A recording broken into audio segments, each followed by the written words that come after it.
यदि देशको चिन्ता साँच्चीकै कसैलाई छ भने त्यो हर्क स्याम्पाङ हो क्या यार। त्यस्तै रुनु भएको छ यार, मनै थाम्न सकिनँ यार मैले नि।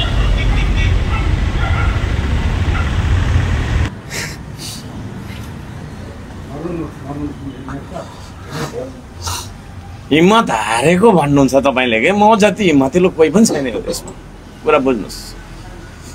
तँलाई गोली लाग्न सक्छ भन्ने कुराहरू थियो त्यहाँ, ठिक छ लाग्छ भने मलाई लागोस् भनेर म त्यो उसमा निस्केँ। सबै मान्छे लुकिरहेको थियो नेता बनाउँदा।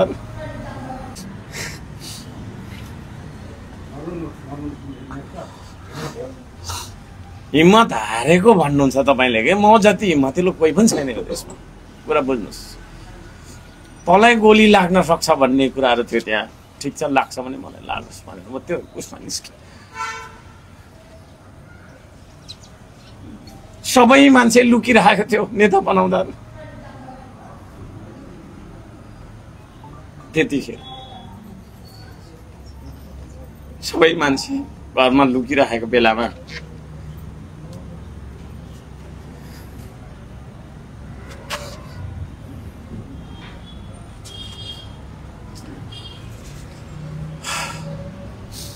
यो देशलाई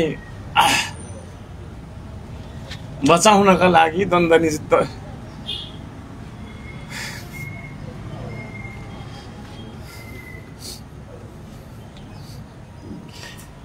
बलिरहेको आगोमा हाम फाले। मैले हाम फाल्ने निर्णय गरेँ।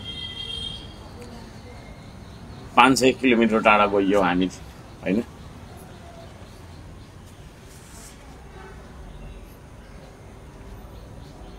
यो देशको